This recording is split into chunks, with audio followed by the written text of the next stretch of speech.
Telugu daily exam channel ఈరోజు question and answers ప్రాక్టీస్లో భాగంగా topics ఏమేమి మాట్లాడుకుంటామో చూద్దాం. సో దానికంటే ముందు మనము daily question and answer practice ఒక సంవత్సరం దాకా మనం ఈ క్వశ్చన్స్ అండ్ ఆన్సర్ ప్రాక్టీస్ చేస్తాము. రోజు డైలీ ఫాలో అవ్వండి. అదేవిధంగా రెగ్యులర్గా షార్ట్ నోట్స్ ప్రిపేర్ అవుతూ షార్ట్గా క్రిస్పీగా ఈ రోజుది కానీ నిన్నటిది కానీ మొన్నటిది కానీ షార్ట్ నోట్స్ ప్రిపేర్ చేసుకోండి. దాన్ని రెగ్యులర్గా రివిజన్ చేయడానికి ట్రై చేయండి. ఎక్కువ బుక్స్ చదవడం, ఎక్కువ అన్ని మెటీరియల్స్ చదవడం కంటే సింపుల్గా తక్కువ మెటీరియల్స్ తోటి ఎక్కువ రివిజన్ చేయడానికి ట్రై చేస్తే మనకు బ్రెయిన్లో మనం చదివింది గుర్తుండడానికి అవకాశం ఉంటుంది. ఎగ్జామ్లో కూడా ఎగ్జామ్ దగ్గరకు వస్తున్నప్పుడు రివిజన్ చేయడానికి ఇంకా బాగుంటుంది.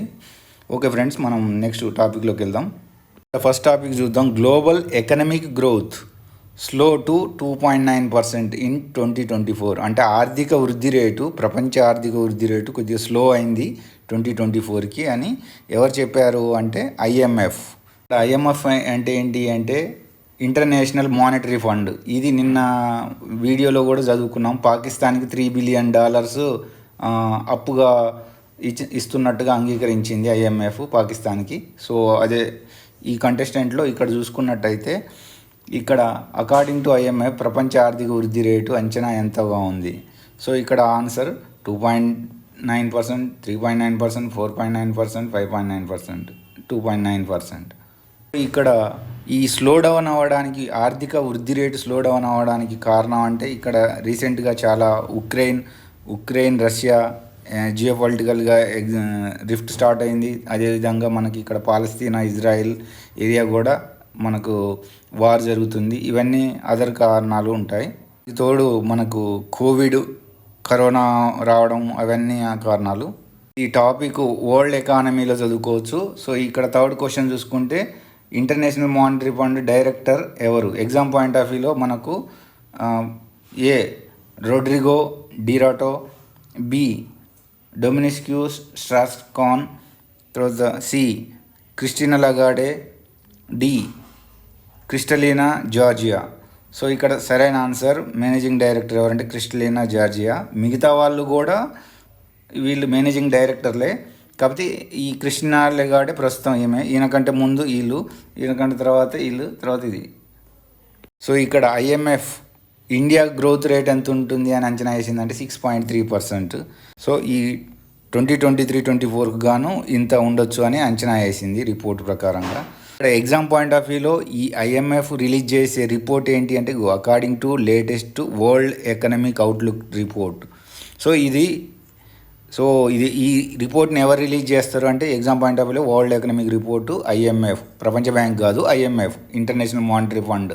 సో దీనిని ఎగ్జామ్లో గుర్తును పెట్టుకోవాలి. సో ఇక్కడ ఫోర్త్ క్వశ్చన్ ఏంటంటే భారతదేశ స్థూల జాతీయోత్పత్తి 23-24కు ఐఎంఎఫ్ ఎంతగా అంచనా వేసింది? స్థూల జాతీయోత్పత్తి అంటే ఏంటి అంటే ఇండియాస్ గ్రాస్ డొమెస్టిక్ ప్రొడక్ట్. ఈ జీడిపి అంటే ఏంటంటే గ్రాస్ డొమెస్టిక్ ప్రొడక్ట్ అంటే ఒక సంవత్సరంలో వస్తు సేవలు విలువ అన్నట్టు ఎంత తయారు చేశారో దాని యొక్క వస్తు సేవల విలువని జీడిపి అంటారు. సో అది 6.3%గా ఉంటుంది అని అంచనా వేసింది ఐఎంఎఫ్. ఇందాక ఐఎంఎఫ్ మేనేజింగ్ డైరెక్టర్స్ మనం మాట్లాడుకున్నట్టుగా ఎవరు అని అంటే ప్రస్తుతానికి క్రిస్టలినా జార్జియా బల్గేరియా నుండి ఆమె. So managing director. సో ఎప్పటి నుండి అంటే 2019 నుండి ఈ ఐఎంఎఫ్ డైరెక్టర్గా పనిచేస్తున్నారు. ఇది ఎగ్జామ్ పాయింట్ ఆఫ్ వ్యూలో క్రిస్టలినా జార్జియా ఎగ్జామ్ పాయింట్ ఆఫ్ వ్యూలో గుర్తుపెట్టుకోవాలి. మిగతా వాళ్ళు కూడా క్రిస్టినా లగార్డే ఇంతకుముందు దానికంటే ముందు డొమినిక్యూస్ స్ట్రాస్కాన్ వాళ్ళు కూడా మేనేజింగ్ డైరెక్టరే. తర్వాత రోడ్రిగో డిరాటో కూడా, తర్వాత అంతకంటే ముందు వాళ్ళు, వీళ్ళందరూ మేనేజింగ్ డైరెక్టర్స్. ఇంతసేపు మనం మాట్లాడుకున్నాం ఎగ్జామ్ పాయింట్ ఆఫ్ వ్యూలో ఇంటర్నేషనల్ మానిటరీ ఫండ్ అని. సో అది ఒక ఇంటర్నేషనల్ ఆర్గనైజేషన్. అది 1944లో అది ఎస్టాబ్లిష్ చేశారు, రెండవ ప్రపంచ యుద్ధం తర్వాత బ్రిటన్ వుడ్ కాన్ఫరెన్స్ ద్వారాగా. సో దీని యొక్క హెడ్ క్వార్టర్స్ ఎక్కడ అంటే ఎగ్జామ్ పాయింట్ ఆఫ్ వ్యూలో వాషింగ్టన్ DC. అది ఎగ్జామ్ పాయింట్ ఆఫ్ వ్యూలో గుర్తుపెట్టుకోవాలి. సో ఇందులో మెంబర్ కంట్రీస్ 188. దీని యొక్క మెయిన్ ఉద్దేశం ఏంటంటే to poster the global monetary cooperation జరుగుతుంది. పాకిస్తాన్కి $3 బిలియన్ ఇస్తా అని. అదేవిధంగా సెక్యూరిటీ, ఫైనాన్షియల్ స్టెబిలిటీ, ఏ దేశానికైనా కానీ ఫైనాన్షియల్గా స్టేబుల్గా ఉండే విధంగా హెల్ప్ చేస్తుంది. ఫెసిలిటేట్స్ ఇంటర్నేషనల్ ట్రేడ్, వర్తక లావాదేవీలు, promote high employment, sustainable economic growth, reduce poverty around the world అన్నట్టు. సో ఇది 0% ఇంట్రెస్ట్ రేట్ తోటి లో ఇన్కమ్ కంట్రీస్కి వడ్డీ రూపంలో డబ్బులు ఇస్తుంది. అదేవిధంగా దీని యొక్క టోటల్ అమౌంట్ చూస్తే $1 ట్రిలియన్. ఎగ్జామ్ పాయింట్ ఆఫ్ వ్యూలో ఐఎంఎఫ్ రిలీజ్ చేసే రిపోర్ట్స్ ఏంటి అంటే ఇందాక చూసుకున్నాం, వరల్డ్ ఎకనామిక్ అవుట్లుక్లో మన భారతదేశం యొక్క జీడిపి 6.3గా ఈ రిపోర్ట్ ద్వారా చెప్పింది. అదేవిధంగా ఇంకా వేరే రిపోర్ట్ ఏంటి అని అంటే global financial stability report, one of the goal. So next topic చూద్దాం, గోల్డెన్ అండ్ కేర్ ఎకానమీ. ఈ టాపిక్ని ఎకానమీ లేబర్ టాపిక్లో చదువుకోవచ్చు. ఎవరంటే నోబెల్ ప్రైజ్ విన్నరు. సో 2023 నోబెల్ ప్రైజ్ ఆర్థిక శాస్త్రంలో ఎవరికి వచ్చిందంటే సో ఈమెకి. సో ఆమె పేరు ఏం పేరు అని అంటే క్లాడియా గోల్డిన్. సో వీళ్ళు కూడా నోబెల్ ప్రైజ్ విన్నర్సే, కానీ 2022లో వచ్చిన వాళ్ళు. సో ఇప్పుడు ఎగ్జామ్ పాయింట్ ఆఫ్ వ్యూలో ఈమె పేరు గుర్తుపెట్టుకుంటే సరిపోతుంది. సో ఆమెకు ఏ టాపిక్లో రీసెర్చ్ చేయటం వల్ల ఆమెకు ఈ నోబెల్ ప్రైజ్ వచ్చింది అంటే లేబర్, అంటే ఆడవాళ్ళు లేబర్ మార్కెట్ అంటే లేబర్ పార్టిసిపేషన్ అన్నట్టు, వర్క్లో ఎంత పార్టిసిపేట్ చేస్తున్నారు అనే దాని మీద ఆమె వేరు దేశాలలో ఆమె వర్క్ చేసింది. సో ఇక్కడ ఇండియాలో కూడా అరౌండ్ 41% ఉమెన్ ఇన్ రూరల్ ఏరియాలో, అదేవిధంగా అర్బన్ ఏరియాలో 48% reported child care and personal commitments at home అన్నాడు. అంటే 48% మంది ఇంట్లో పనులు చూసుకోవడమే సరిపోతుంది. రీజన్ ఫర్ నాట్ వర్కింగ్, అది అంటే బయటకు వెళ్ళి ఉద్యోగం చేయలేకపోతున్నారు ఈ ఇంట్లో పనులు చూసుకోవడానికి అనేది ఆమె రిపోర్ట్లు చెప్పడం జరిగింది. సో నెక్స్ట్ టాపిక్ చూద్దాం. ఇక్కడ CBI registers FIR against news click founder అని ఉంటుంది. సిబిఐ అంటే ఎఫ్ఐఆర్ రిజిస్టర్ చేసింది.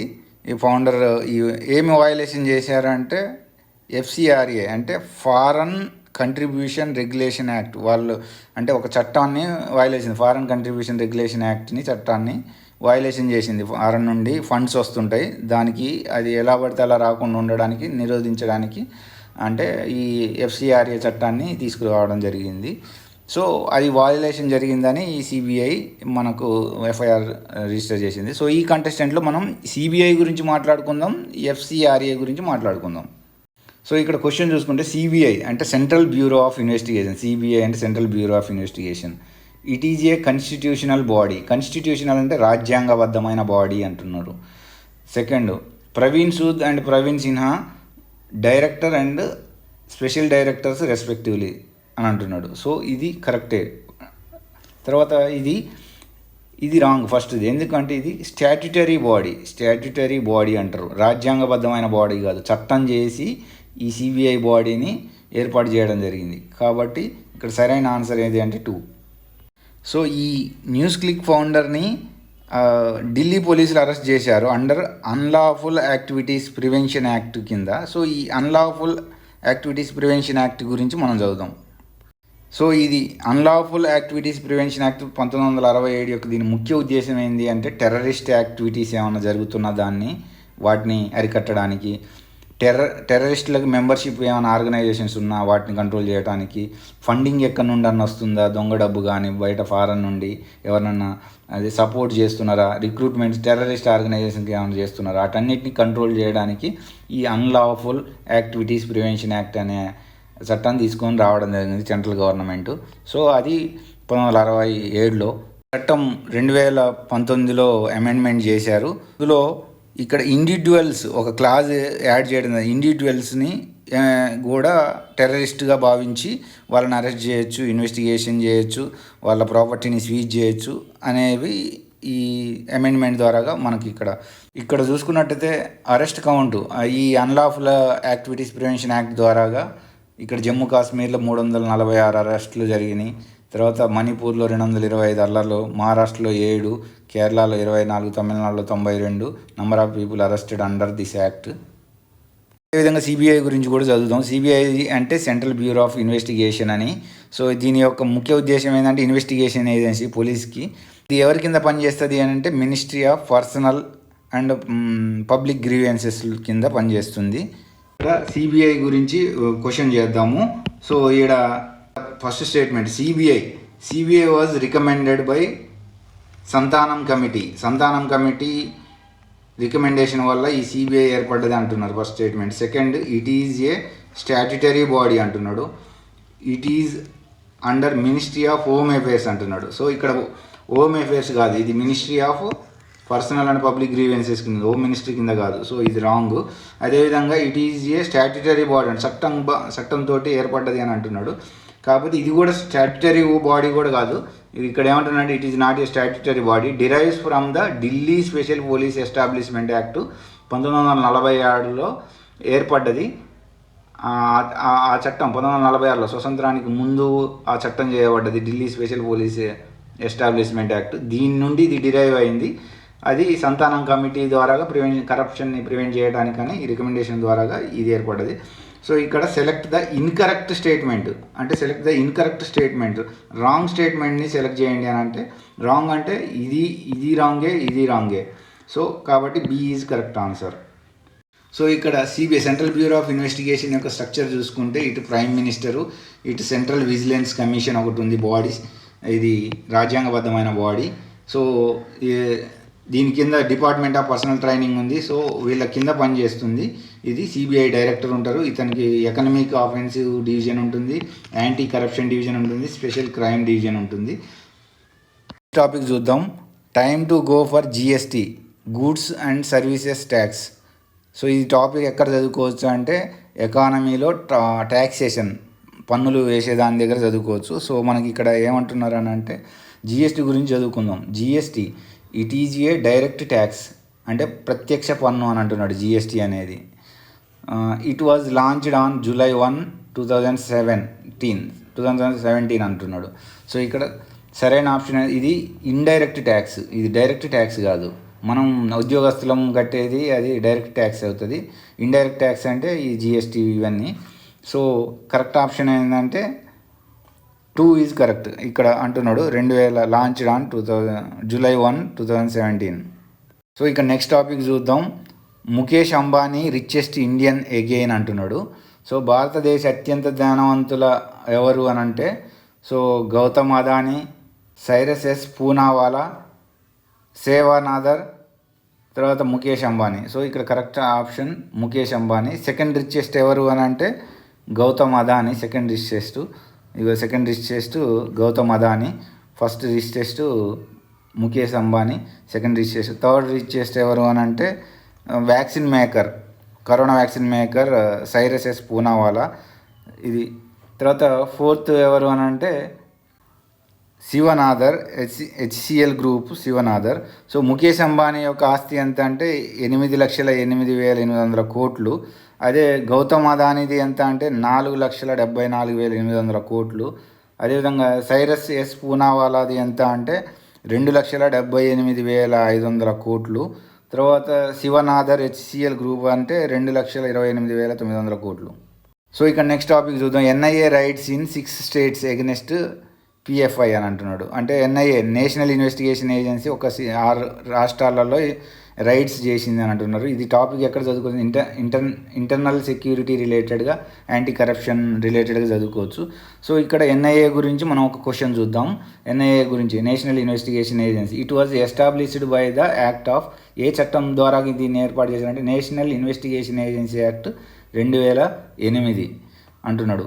So Deepak Gupta present director general of NIA అంటున్నాడు. సో రెండు కరెక్టే. సో ఎగ్జామ్ పాయింట్ ఆఫ్ వ్యూలో దీపక్ గుప్తా గుర్తుపెట్టుకోవాలి. 2008లో ఇది చట్టం ఏర్పాటు చేశారు. నెక్స్ట్ టాపిక్ చూద్దాం. India ranks 111 on global hunger index. ఆకలి అన్నట్టు, గ్లోబల్ హంగర్ అంటే అంతర్జాతీయ హంగర్ అంటే ఆకలి ఇండెక్స్ అన్నట్టు, ఆ ఇండెక్స్ ఆ టాపిక్ మీద. ఈ టాపిక్ హెల్త్ రిలేటెడ్, పేదరికం రిలేటెడ్ టాపిక్లలో చదువుకోవచ్చు. అదేవిధంగా ఇక్కడ ఏమంటుందంటే ఇండెక్స్ ఏం చెప్తుంది అంటే highest child wasting rate 18.7% reflecting acute under nutrition అంటున్నాడు. ఇక్కడ మనం గ్లోబల్ హంగర్ ఇండెక్స్ 2023 గురించి మనం క్వశ్చన్ చేద్దాం. It is prepared by World Health Organisation. ఈ రిపోర్ట్ని ఎవరు, ఈ ఇండెక్స్ని ఎవరు రిపోర్ట్, వరల్డ్ హెల్త్ ఆర్గనైజేషన్ అంటుంది. Second statement, India is ranked 111 out of 125 దేశాలలో 111వ ర్యాంక్ ఉంది. పాకిస్తాన్, బంగ్లాదేశ్, నేపాల్, శ్రీలంక మన పక్క దేశాలు మనకంటే ముందున్నాయి మంచిగా ఈ ఇండెక్స్లో, ర్యాంకులో అని అంటున్నది. సో ఏది correct, select the correct statement అంటున్నాడు. సో ఇక్కడ రాంగ్ స్టేట్మెంట్ ఏదంటే సో ఇక్కడ దీన్ని ప్రిపేర్ చేసేది ఎవరంటే కన్సర్న్ వరల్డ్ వైడ్ అనే ఎన్జిఓ, వరల్డ్ వైడ్ అని. ఇది సో యూరోపియన్ బేస్డ్ ఎన్జిఓ ఇది. అదేవిధంగా జర్మన్ బేస్డ్ ఒక వెల్త్ హంగర్ లైఫ్ అనే ఈ రెండు ఎన్జిఓలో సో ఈ గ్లోబల్ హంగర్ ఇండెక్స్ని ప్రిపేర్ చేస్తాయి. కాబట్టి ఇది first statement wrong. So second statement correct. India ranked 111 ఉంది. తర్వాత మనకి ఇక్కడ చూసుకున్నట్టయితే ఇక్కడ పాకిస్తాను 102, మనది 111 అయితే పాకిస్తాన్ 102 ఉంది ర్యాంకు. బంగ్లాదేశ్ 81 ఉంది, నేపాల్ 69 ఉంది, శ్రీలంక 60 ఉంది. అంటే సో మనదే వరస్ట్గా ఉంది ఈ పక్క దేశాల కంటే. కాబట్టి ఇక్కడ సరైన ఆన్సర్ ఏది అంటే 2 and 3. సో ఇక్కడ south Asia, south Africa Sahara ఏరియాలో ఎక్కువ హైయెస్ట్ హంగర్ లెవెల్స్ ఉన్నాయని అంటున్నారు. సో ఇక్కడ మ్యాప్లో చూసుకుంటే స్కోర్ 50% ఎక్కువ అని అంటే ఈ సహారన్ రీజియన్ ఇది చూసుకున్నాం అనుకో, ఇవి అలారం ఏరియాలో ఉంది, ఇది సీరియస్లో ఉంది మనది ఇండియాది కానీ ఇక్కడ కొన్ని దేశాలు. సో ఇక్కడైతే హంగర్ అనేది చాలా తక్కువ ఈ ఏరియా కూడా. సో ఈ గ్రీన్ ఏరియా కూడా ఇదంతా. సో ఇక్కడ మనకి 111 ర్యాంక్ ఉంది. సో ఇక్కడ 16.6% పాపులేషన్ అండర్ న్యూరిష్డ్ ఉన్నారు, అంటే కావాల్సిన ఫుడ్ అంటే వాళ్ళ పోషక పదార్థాలు అందట్లేదని. అదే ఆడవాళ్ళలో 15 నుండి 24 మధ్య వాళ్ళ ఎక్కువగా ఎనేమియా అంటే రక్తహీనతతో బాధపడుతున్నారు, 58.1% అని. ఇందాక చూసుకున్నట్టుగా కన్సర్న్ వరల్డ్ వైడ్ ఇది Europe based, wealth hunger life German based NGO. So ఇది ఈ గ్లోబల్ హంగర్ ఇండెక్స్ని ప్రిపేర్ చేస్తుంది రిపోర్ట్ని. ఇక్కడ ప్రతి సంవత్సరము అక్టోబర్లో ప్రతి సంవత్సరం ఈ రిపోర్ట్ని రిలీజ్ చేస్తుంది. సో నెక్స్ట్ టాపిక్ చూద్దాం. Hydro power project highly risky for Himalayas అని ఎక్స్పర్ట్ చెప్తున్నారు. హిమాలయ పర్వతాలలో హైడ్రో ఎలక్ట్రిసిటీ ప్రాజెక్ట్స్ అనేవి హైలీ రిస్క్ అంటున్నాడు. ఈ టాపిక్ని ఇన్ఫ్రాస్ట్రక్చర్ అంటే మౌలిక సదుపాయాలు, రోడ్లు, భవనాలు అలాగా ఇన్ఫ్రాస్ట్రక్చర్ టాపిక్లో చదువుకోవచ్చు, విద్యుత్ అనే దానికి. సో ఇక్కడ చూసుకున్నట్టయితే హైడ్రో ఎలక్ట్రిసిటీ పవర్ సిస్టమ్ ఎలా ఉంటుందంటే మనకు ఒక రివర్ మీద డ్యామ్ కట్టడం జరుగుతుంది. సో ఆ రివర్ డ్యామ్ కట్టేసి వాటర్ని అంతా స్టోర్ చేస్తారు. సో వాటర్ లెవెల్ ఒక కొంత స్టేజ్కి వెళ్ళిన తర్వాత వాటర్ లెవెల్ని రిలీజ్ చేస్తూ ఇక్కడ ఒక టర్బైన్ని పెడతారు. ఆ టర్బైన్ తిరుగుతుండడం వల్ల జనరేటర్ ఆన్ అయిపోయి అక్కడ నుండి ఎలక్ట్రిసిటీ ట్రాన్స్ఫర్ అయ్యి ట్రాన్స్ఫార్మర్స్ నుండి ఎలక్ట్రిసిటీ పాస్ అవుతుంది. ఇక్కడ మనకు ఈ హైడ్రో ఎలక్ట్రిసిటీ పవర్ ఏంటంటే గ్లేషియల్ లేక్స్ మొన్న సిక్కింలో ఫ్లడ్స్ రావడం వల్ల లోనక్ లేక్ అనేది అవుట్ బరస్ట్ అయిపోయింది. అంటే అది glacial lake out burst floods రావడం వల్ల సిక్కింలో చాలామంది 2000 మందికి చాలా డిస్ప్లేస్ చేయడం జరిగింది, చాలా డ్యామేజ్ అయ్యింది. కాబట్టి ఇది రిస్కీ అంటున్నారు హైడ్రో పవర్ ఎలక్ట్రిసిటీని. అక్కడ హిమాలయాలలో రివర్స్ మీద డ్యామ్స్ కట్టి దాన్ని నుండి ఈ పవర్ని ప్రొడ్యూస్ చేయడం అనేది, అందువల్ల ఇది న్యూస్లో ఉంది. సో ఇది అక్కడ సిక్కింలో ఉన్న రివర్ ఏంటి అంటే తీస్తా రివర్ మీద ఒక డ్యామ్ కట్టారు. సో అది దాని కన్సర్న్లో ఈ హైడ్రో ఎలక్ట్రిక్ పవర్ గురించి ఇక్కడ న్యూస్. సో ఇక్కడ classification of hydro electric power అని అంటే మైక్రో అంటే అప్ టు 100 కిలోవాట్స్ విద్యుత్ తయారు చేస్తే దాన్ని మైక్రో అంటారు. మినీ అంటే 100 to 1 మెగావాట్స్. అదే స్మాల్ అంటే 1 మెగావాట్ to 10 మెగావాట్స్. అదేవిధంగా మీడియం అంటే 10 మెగావాట్స్ to 300 మెగావాట్స్. అదే లార్జ్ హైడ్రో పవర్ అంటే అబోవ్ 300 మెగావాట్స్ పవర్ జనరేట్ చేస్తే దీన్ని లార్జ్ హైడ్రో పవర్ అని అంటారు. సో ఇక్కడ మనం చూసుకున్నట్టయితే గ్లోబల్ హైడ్రో పవర్ కెపాసిటీ ఎంత అంటే 1330 గిగావాట్స్. అది మనకు ప్రపంచంలో world leaders total hydro power installation capacity అంటే చైనా ఎక్కువ ఉంది, 370 గిగావాట్స్ ఇన్స్టాలేషన్ కెపాసిటీ ఉంది. తర్వాత హైయెస్ట్ అంటే బ్రెజిల్లో అమెజాన్ రివర్ పెద్దది ఉంది. సో అక్కడ డ్యామ్స్ కట్టి ఉంటారు, 109 గిగావాట్స్. తర్వాత USA 102 gigawatts, Canada 82 gigawatts, India 50 gigawatts installation capacity. ఇక్కడ hydro power generation capacity 41,112 megawatts. So ఇక్కడ చూసుకున్నట్టయితే 5 biggest hydro electric power plants in India ఎక్కడ అంటే తెహ్రీ డ్యామ్ మీద కట్టినటువంటి తెహ్రీ హైడ్రో, అది 2400 మెగావాట్స్.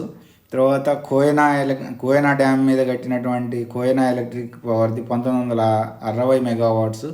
శ్రీశైలం డ్యామ్ మీద కట్టింది అంటే శ్రీశైలం డ్యాము 1670 మెగావాట్స్. నఫ్తా Jhakri dam 1530 megawatts, Sardar Sarovar dam 1450 megawatts.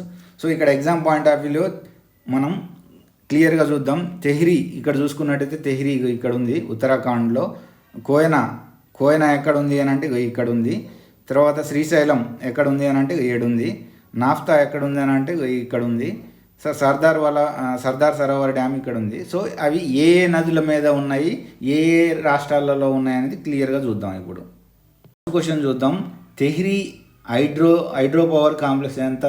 2400 megawatts. Tehri dam అది ఏ నది మీద కట్టబడి ఉంది? ఇక్కడ ఫస్ట్ క్వశ్చన్ ఏంటి అని అంటే తెహ్రీ డ్యామ్ ఏ నది మీద కట్టబడి ఉంది? సో యమునా నది, ఇది యమునా నది హిమాలయాస్లలో. ఇది భగీరథి, తర్వాత మందాకిని, తర్వాత ఇది అలకనంద. సో ఇది అలకనంద. సో అలకనంద, మందాకిని, భగీరథ ఈ 3 కలిస్తే ఇక్కడ గంగా నది అవుతుంది. గంగా నదికి ప్యారలల్గా యమున, ఇది హిమాలయ నదులు అన్నట్టు. ఇప్పుడు Tehri dam 2400 megawatts capacity hydro electric power generate చేస్తుంది. అది ఎక్కడ అంటే భగీరథి, ఈ రివర్ దగ్గర. సో సరైన ఆన్సర్ ఏంటంటే భగీరథి. సో ఇక్కడ మనకు ఎగ్జామ్ పాయింట్ ఆఫ్ వ్యూలో ఇది బద్రీనాథ్, ఇది కేదార్నాథ్, ఇది గంగోత్రి, ఇది యమునోత్రి. ఇవి హిమాలయాలలో ఉన్నాయి. ఇక్కడ బద్రీనాథ్ నుండి ధౌలిగంగా 2 వచ్చేసిన ఏరియాని విష్ణుప్రయాగ్ అంటారు. అది ఆ 2 కలిసిన దాన్ని అలకనంద అంటారు. అలకనంద తర్వాత నందాకిని ఈ 2 కలిసిన ఏరియాని నందప్రయాగ్ అంటారు. ఇక్కడ నందప్రయాగు. తర్వాత ఈ పిండార గంగా అనేది వచ్చి కలుస్తుంది అలకనందకి, దాన్ని కర్ణప్రయాగ్ అంటారు. ఇది కర్ణప్రయాగు. అదే ఈ అలకనంద ఈ మందాకినికి వచ్చి కలిసిన ఏరియాని రుద్రప్రయాగ్ అంటారు. తర్వాత ఈ అలకనంద వచ్చేసి ఇక్కడ భగీరథికి కలిసిన దాన్ని దేవప్రయాగ్ అంటారు. తర్వాత ఇక్కడ గంగా నది అంటారు. ఇక్కడ మనం అనుకున్నట్టుగా Tehri dam 2400 capacity megawatt power generate చేస్తుంది అన్నారు. సో అది తెహ్రీ డ్యాము ఏ రాష్ట్రంలో ఉంది? హిమాచల్ ప్రదేశ్లో, ఉత్తరాఖండ్లో, పంజాబ్లో, హర్యానాలో. సో ఇక్కడ సరైన ఆన్సర్ ఏంటంటే ఉత్తరాఖండ్లో. నెక్స్ట్ క్వశ్చన్ చూద్దాం. Next Koyna dam, Koyna hydro electricity power 1960 megawatts. అంటే ఇప్పుడు ఈ కోయనా డ్యాము ఏ రాష్ట్రంలో ఉంది అంటే ఫస్ట్ ఆఫ్ ఆల్ ఈ కోయనా నది ఏ నదికి ఉపనది? సో ఇక్కడ మనకి డయాగ్రామ్లో చూసుకున్నట్టయితే ఇది కోయనా ఇక్కడ ఉంది. అది కృష్ణానదికి ఉపనది. సో అది ఎక్కడ ఉంది అని అంటే గుజరాత్లో, మధ్యప్రదేశ్లో, కర్ణాటకలో, మహారాష్ట్రలో. సో ఇక సరైన ఆన్సర్ ఏంది అని అంటే మహారాష్ట్రలో కోయనా డ్యామ్ ఉంది. అది కోయనా నది కృష్ణానదికి ఉపనది. సో కాబట్టి కోయనా నది నర్మదా నదికి తపి, గోదావరి, కృష్ణ. సో కృష్ణానదికి ఉపనది. సో ఇక్కడ 1960 మెగావాట్స్ హైడ్రో ఎలక్ట్రిక్ కెపాసిటీ తోటి పవర్ జనరేట్ చేస్తుంది. నెక్స్ట్ మనకు శ్రీశైలం డ్యాము 1670 మెగావాట్స్. సో ఇక్కడ శ్రీశైలం చూసుకున్నట్టయితే ఇక్కడ కృష్ణానది మీదనే కట్టబడి ఉన్నది. సో కృష్ణానది మీద డ్యామ్ కట్టిబడి ఉంది కాబట్టి 1670 మెగావాట్స్ హైడ్రో ఎలక్ట్రిక్ కెపాసిటీ ఇక్కడ జనరేట్ జరుగుతుంది. నెక్స్ట్ ఇక్కడ నాఫ్తా జక్రీ డ్యాము 1560 మెగావాట్స్. సో నాఫ్తా జక్రీ డ్యాము ఎక్కడ, ఏ రాష్ట్రంలో ఉంది, ఏ నది మీద ఉంది అనేది క్వశ్చన్ చూద్దాము. సో ఇక్కడ నాఫ్తా జక్రీ డ్యాము ఏ నది మీద ఉంది? సో ఇక్కడ మనకి హిమాలయాస్లలో చూసుకున్నట్టయితే ఫస్ట్ ఇండస్ నది, బ్రహ్మపుత్ర నది ఇటు సైడ్ పోతుంది. తర్వాత గంగా ఇటు వస్తుంది. బ్రహ్మపుత్ర ఇలా వెళ్ళేసి గంగా ఇటు వచ్చేసి 2 బంగ్లాదేశ్లో కలుస్తాయి. ఇదేనేమో ఇండస్, ఇది అరేబియా మహాసముద్రంలో కలుస్తుంది ఇండియాకి.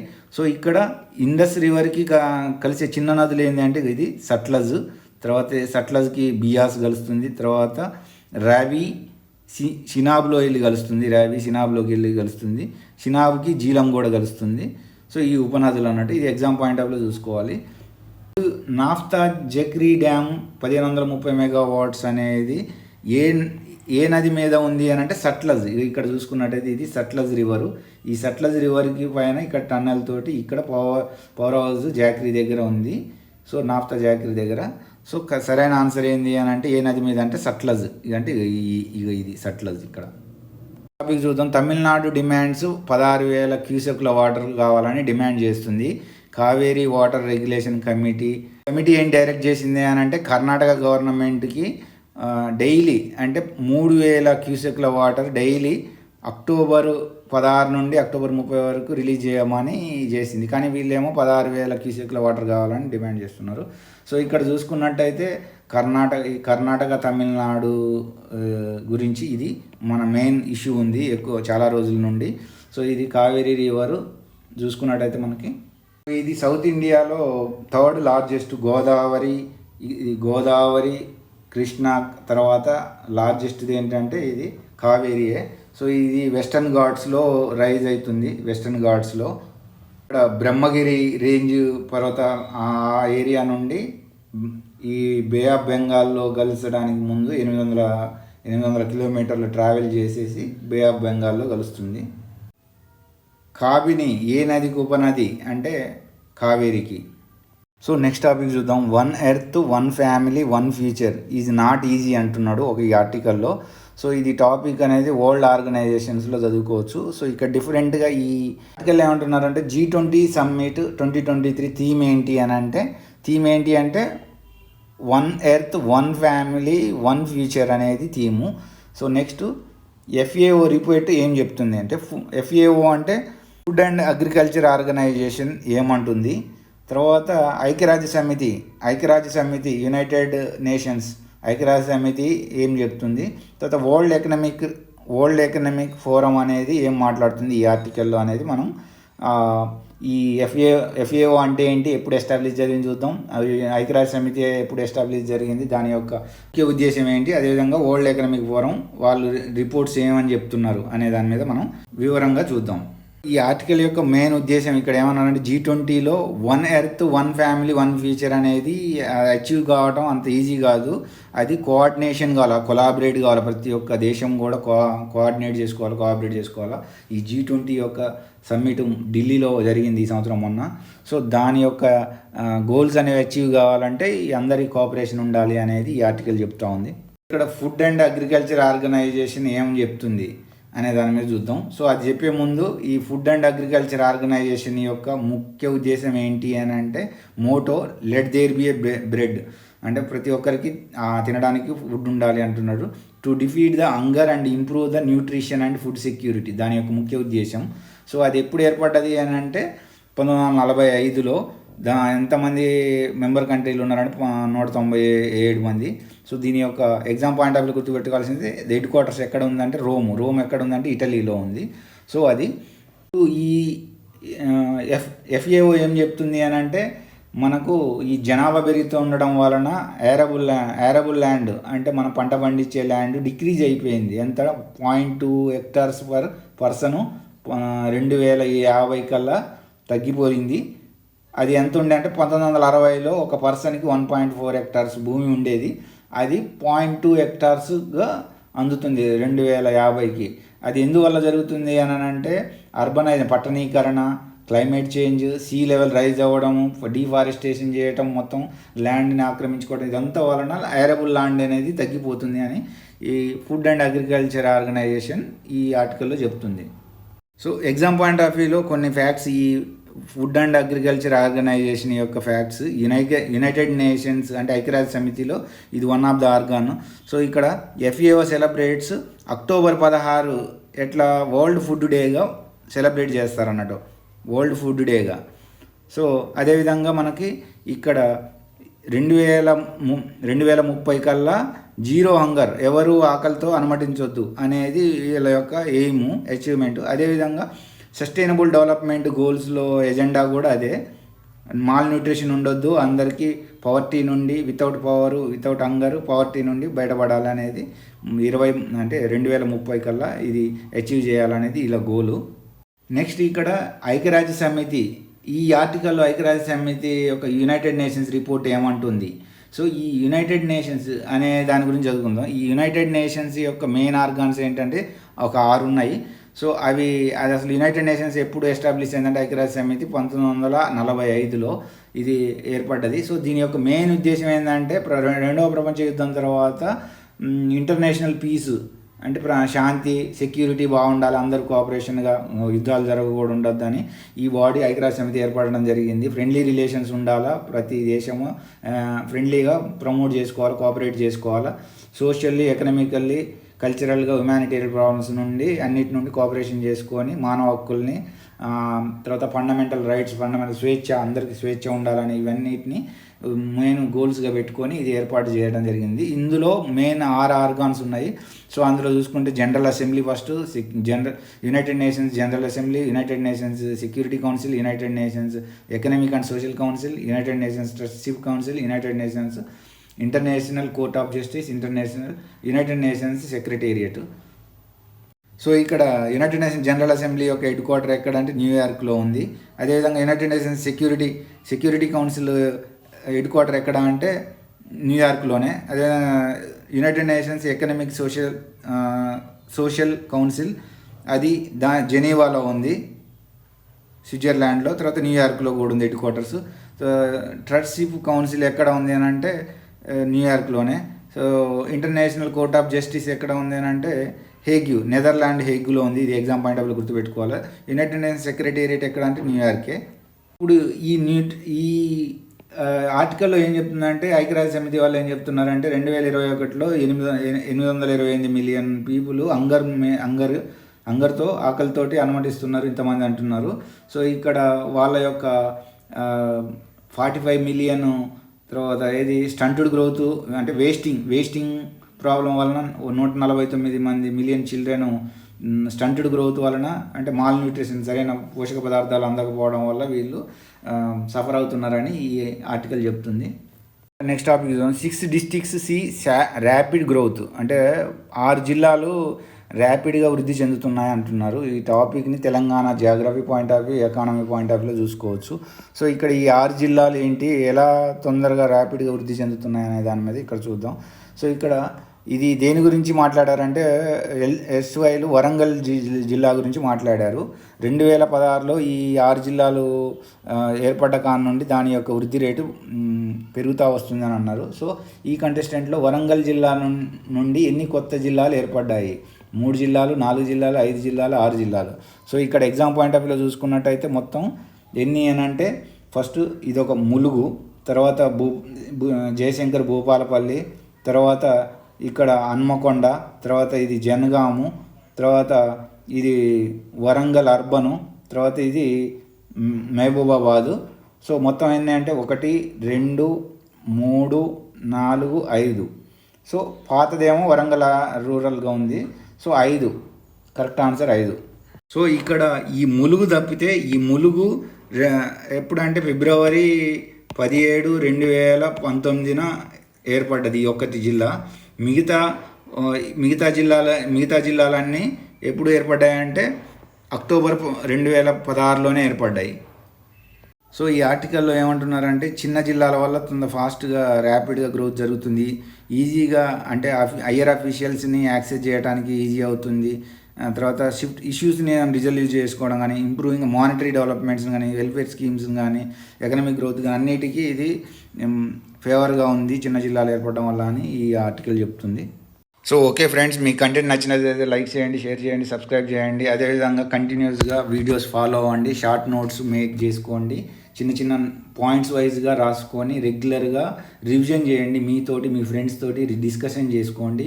తర్వాత రెగ్యులర్గా వారానికి ఒకసారి 2 వారాలకు ఒకసారి ఫ్రెండ్స్ తోటి చదివిన దాన్ని మళ్ళీ రివిజన్ చేయండి. చిన్న బేసిక్స్ మీద ఫోకస్ చేస్తూ కంటెంట్ని స్లోగా నాతో ఒక 200 రోజులు జర్నీ ట్రావెల్ చేస్తూ మీ కంటెంట్ని ఇంప్రూవ్ చేసుకోండి. అన్ని ఎగ్జామ్స్కి మీరు సన్నద్ధులుగా ఇవ్వడానికి హెల్ప్ అవుతుంది. మీ యొక్క వీక్ ఏరియాస్ కూడా స్ట్రెంగ్తన్ చేసుకొని ఎగ్జామ్లో బెటర్గా పర్ఫామ్ చేసుకొని గవర్నమెంట్ జాబ్ కానీ ఇంకా మీ యొక్క ఏరియాలో మీరు బెటర్గా పర్ఫామ్ చేయడానికి ఇది హెల్ప్ అవుతుందని కోరుకుంటున్నా. అంతవరకు సెలవు, బాయ్. మళ్ళీ నెక్స్ట్ వీడియోలో కలుసుకుందాం.